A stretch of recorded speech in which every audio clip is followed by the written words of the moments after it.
ஆன்மீக அன்பர்கள் அனைவருக்கும் வணக்கம் நேர்களே. இன்றைய நாள் இனிமையான நாளாக தொடர மிதுனராசி அன்பர்களுக்கு நாங்கள் எங்கள் சேனல் சார்பாக வாழ்த்துக்களை சொல்லுகிறோம். இந்த மிதுனராசி அன்பர்களுக்கு ஆடி மாதம் ஏற்படக்கூடிய கிரக நிலைகள், உங்களோட வாழ்க்கையில் ஏற்படுத்தக்கூடிய நிலைகள் எப்படி அமையப் போகுது, இந்த ஆடி அமாவாசை உங்களுக்கு கிரக நிலைகளால் ஏற்படும் மாற்றங்கள் என்ன, ஆடி அமாவாசையில் நீங்கள் என்ன செய்தால் நன்மைகளை பெற முடியும், ஆடி அமாவாசையில் முக்கியமாக நீங்கள் என்ன விஷயத்தை செய்யக்கூடாது, இது பற்றின முழுமையான தகவலையும் தாங்கள் உங்களுக்காக இந்த பதிவில் நாங்கள் சொல்லியிருக்கோம். இந்த பதிவு மிதுனராசி அன்பர்களாகிய நீங்கள் பயன்பெறும் வகையில் இருக்கும். அதனால் ஸ்கிப் செய்யாமல் முழுமையாக பாருங்கள். நீங்கள் இப்போதான் முதல் முறையாக நம்மளோட சேனலை பார்க்கிறீர்கள் என்றால் மறக்காமல் நம்மளோட சேனலை சப்ஸ்கிரைப் செய்து வைத்துக்கொள்ளுங்கள். மிதுனராசி அன்பர்களை பொறுத்த வரைக்கும் இந்த ஆடி மாதம் என்பது மிகவுமே ஒரு விசேஷமான மாதமாக பார்க்கப்படுது. ஆனாலும் அதில் ஒரு சில பிரச்சனைகள் வரும். அந்த பிரச்சனைகளை எப்படி தவிர்க்கணும் என்கிற விஷயத்தையுமே உங்களுக்காக இந்த பதிவில் சொல்லியிருக்கோம். முழுமையாக பாருங்கள்.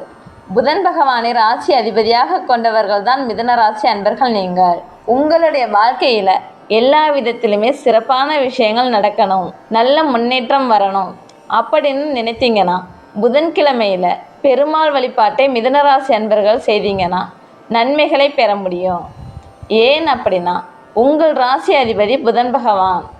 புதன் பகவானின் அதிபதி பெருமாள் என்பதனால புதன்கிழமையில் பெருமாள் வழிபாடு உங்களோட வாழ்க்கையில் நீங்கள் பட்ட கஷ்டங்களை நீக்கக்கூடிய வல்லமை கொண்டது. உங்களுக்கு பெருமாள் பிடிக்கும் என்றால் ஓம் நமோ நாராயணா போற்றி என்கிற மந்திரத்தை மறக்காமல் 3 முறை பதிவிடவும் செய்யுங்கள்.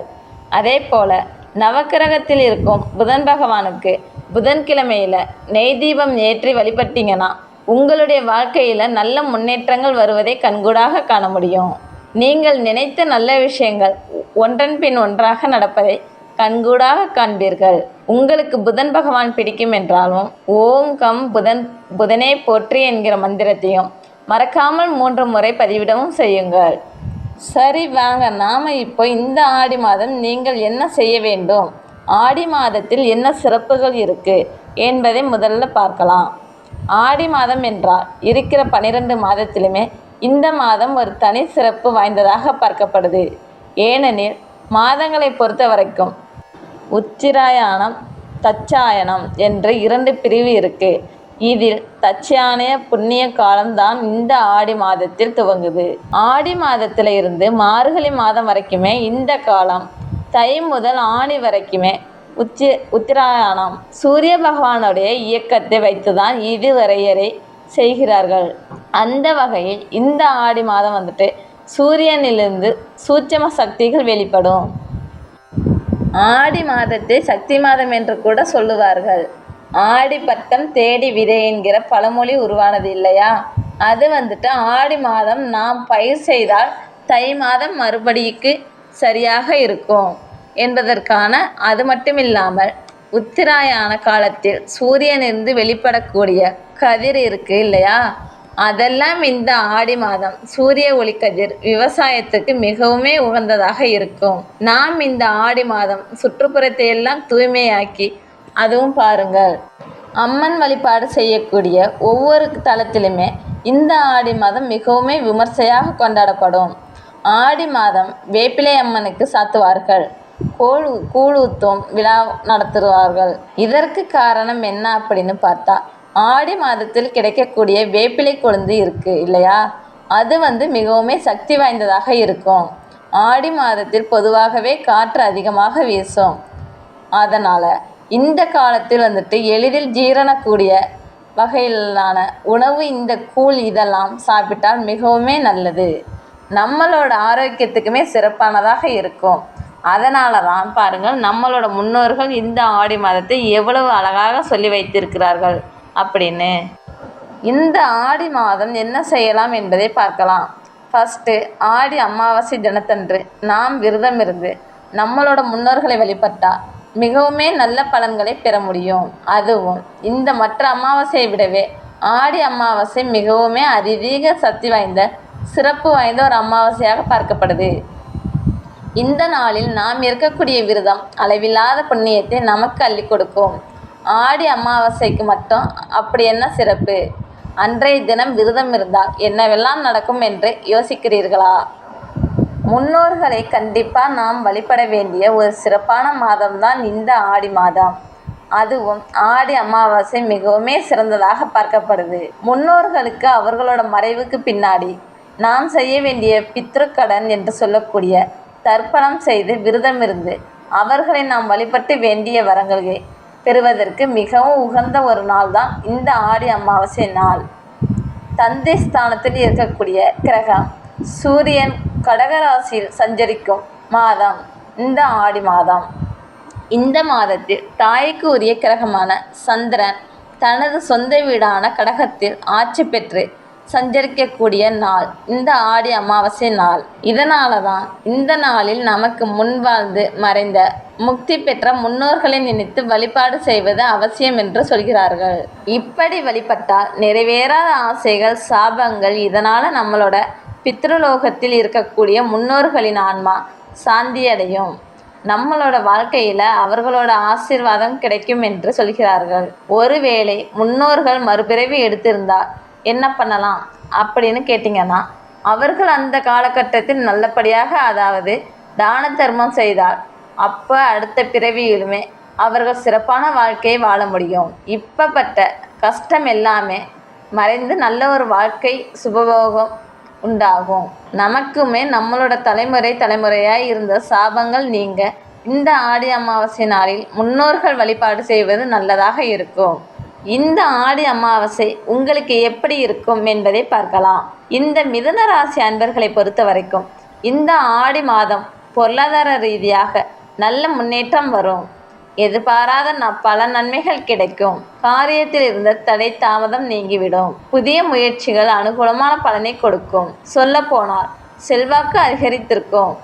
திருமணம் போன்ற சுப நிகழ்ச்சிகள் நடைபெறும் வாய்ப்பு உண்டாகும். இப்போ நீங்கள் இருக்கிற வீட்டில் இருந்து வேறு ஒரு வசதியான வீட்டிற்கு குடிபெயரக்கூடிய வாய்ப்பு கூட ஏற்படலாம். வீட்டில் இருந்த பிரச்சனை, உறவினர்களுக்கு இடையே இருந்த கருத்து வேறுபாடு, இது எல்லாமே உங்களை விட்டு நீங்கிவிடும். அதுவும் பொருள் இழப்பு முற்றிலும் நீங்கிவிடும். அக்கம் பக்கத்தில் இருக்கிறவங்களிடம் மட்டும் தேவையில்லாமல் ஏதாவது வாக்குவாதம் செய்யாதீர்கள். மனக்கசப்பு வரலாம். அவர்களிடம் அதிகமாக நெருக்கமும் காட்டாதீர்கள். பிரிந்த தம்பதி ஒன்று சேரக்கூடிய வாய்ப்பு இருக்கு. கணவன் மனைவிக்கிடையே பாசம் அதிகரிக்கும்.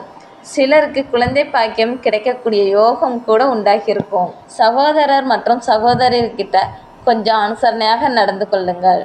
அவர்களால் ஆதாயம் கிடைக்கக்கூடிய மாதமாக இந்த மாதம் அமைந்திருக்கு. சொத்து சம்பந்தப்பட்ட பிரச்சனை சுமூகமாக முடியும். வழக்குகளில் சாதகமான தீர்ப்பு உங்களுக்கு கிடைக்கும். இந்த மாதத்தின் கிரக நிலைகள் உங்களுக்கு பணவரவில் இருந்து பிரச்சனை நீங்கி நல்ல ஒரு முன்னேற்றம் தரக்கூடிய வகையில் அமைந்திருக்கு. மேலும் குடும்ப உறவுகளை பொறுத்த வரைக்கும் சண்டை சச்சரவுகள் வந்தாலும் கொஞ்சம் அனுசரித்து போங்கள். தேவையில்லாமல் எந்த ஒரு வாக்குவாதமும் செய்யாதீர்கள். மற்றபடி எல்லா அமைப்புகளுமே உங்களுக்கு நல்ல முன்னேற்றம் தரக்கூடிய வகையில் இருக்கு. இந்த ஆடி அமாவாசையில் உங்களுடைய முன்னோர்களை வழிபட்டு நன்மைகளை நீங்கள் பெற்றுக்கொள்ளுங்கள். முக்கியமாக இந்த ஆடி அமாவாசையில் என்ன செய்யலாம்? இந்த ஆடி மாதம் எப்படிப்பட்ட மாதம்? இந்த ஆடி மாதத்தின் கிரக நிலைகள் உங்களுக்கு கொடுத்திருக்கக்கூடிய பலன்கள் என்ன என்கிற விஷயத்தை தான் நாம் இப்பொழுது பார்த்தோம். இப்போ ஆடி அமாவாசை தினத்தன்று நீங்கள் என்ன செய்யக்கூடாது, என்ன செய்தால் தீமை சேரும் என்கிற விஷயத்தை விரிவாக பார்க்கலாம். ஆடி அமாவாசை என்றால் இப்போ நாம் பார்த்தோம் இல்லையா, இவ்வளவு சிறப்பான ஒரு முன்னேற்றம் தரக்கூடிய நாளாக இருக்குது. அந்த நாளில் ஒரு மனிதன் என்ன செய்யக்கூடாது என்று பார்க்கலாம். நாம் எப்போவுமே ஒரு செயலில் இருக்கக்கூடிய நன்மை என்ன, தீமை என்ன, இதை பிரித்து பார்க்க வேண்டும். அந்த வகையில் நல்லதாக என்ன நடக்கும், அன்றைய தினம் நாம் என்ன செய்ய வேண்டும் என்று பார்த்தோம். அன்றைய தினம், அதாவது ஆடி அமாவாசையில் என்ன செய்யக்கூடாது என்று பார்த்தால், இந்த நகையை அடமானம் வைக்கக்கூடாது. அது ஆடி அமாவாசை தினம் வைக்கவே கூடாது. அப்படி வைத்தால் நமக்கு நிறைய பொருள் இழப்புகள் ஏற்படும். இன்னொன்று மிக முக்கியமான விஷயம், யாருக்குமே கடன் கொடுக்கக்கூடாது. கடனாகவோ எதுவும் வாங்கவும் கூடாது. இரவல் கொடுக்கவோ வாங்கவோ கூடாது. இன்னொன்று, நகை மீட்டவும் அதை ஆடி அமாவாசை தினத்தன்று செய்யவே கூடாது. பெண்கள் தலைவிரி கோலமாக அன்றைய தினம் இருக்கவே கூடாது. குளித்து முடித்து கோலமாக இல்லாமல் பார்த்து கொள்ளுங்கள். அதே போல அன்றைய தினம் முடியும் வெட்டவே கூடாது, நகம் வெட்டக்கூடாது, நகைகளை அடமானம் வைக்கக்கூடாது, கடன் எதுவும் வாங்கவும் கூடாது, கொடுக்கவும் கூடாது. பெண்கள் ஆண்கள் என்று சொல்லிட்டு அன்றைய தினம் வெறும் நெற்றியோடு இருக்கக்கூடாது. குங்குமம் திருநீறு ஏதாவது வைக்க வேண்டும். எதுவும் இல்லாமல் வெறும் நெற்றியாக இருக்கக்கூடாது. பெண்களை பொறுத்த வரைக்கும் நீங்கள் அன்றைய தினம் யாருக்கிட்டையுமே கோபப்பட்டு பேசி அவர்களிடம் சாபத்தை பெறக்கூடாது. அப்படின்னா நீங்கள் மற்றவர்களோட மனதை புண்படுத்துகிற மாதிரி ஏதாவது சண்டை சச்சரவு போட்டிங்கன்னா அவர்கள் உங்களுக்கு தெரியாமல் கூட மனதிலேயே உங்களை ஏதாவது திட்டி விடுவார்கள் இல்லையா? அதனால் இந்த ஒரு விஷயத்தை பெண்கள் கட்டாயம் தவிர்க்கணும். சண்டை சச்சரவுகளில் ஈடுபடவே கூடாது. முன்னோர்கள் வழிபாடு செய்வது நல்லது. அதனால் அன்றைய தினம் மிகவுமே சாந்தமாக இருங்கள். ஏழை எளியவர்களுக்கு உதவி செய்யுங்கள். இந்த தர்ப்பணம் செய்வது, ஏழை எளியவர்களுக்கு உதவி செய்வது இதெல்லாம் வேற. இந்த இரவல் கொடுத்து கடன் கொடுத்து வாங்குகிறோம் இல்லையா, அந்த விஷயத்தை செய்யவே கூடாது. தான தர்மம் செய்யலாம். இந்த தான தர்மம் செய்தால் நன்மைகள் வரும். இரவல் கொடுத்து வாங்குவது மட்டும் இந்த ஆடி அமாவாசை நாளில் தவிர்க்கணும். முடிஞ்ச அளவுக்கு மிதுனராசி அன்பர்கள் இந்த ஆடி அமாவாசையில் உங்களோட முன்னோர்களுக்கு தர்ப்பணம் செய்து நன்மைகள் பலவும் வந்தடையக்கூடிய வாய்ப்பை யூஸ் பண்ணிக்கொள்ளுங்கள், தவற விடாதீர்கள். என்ன நேயர்களே, இந்த பதிவு நீங்கள் பயன்பெறும் வகையாக இருந்திருக்கும் என்று நினைக்கிறோம். பதிவு பிடித்திருந்தால் லைக் பண்ணுங்கள், ஷேர் பண்ணுங்கள். மறக்காமல் நம்மளோட சேனலை சப்ஸ்கிரைப் செய்து வைத்துக்கொள்ளுங்கள். தொடர்ந்து பார்த்தமைக்கு நன்றி நேயர்களே. நன்றி, வணக்கம்.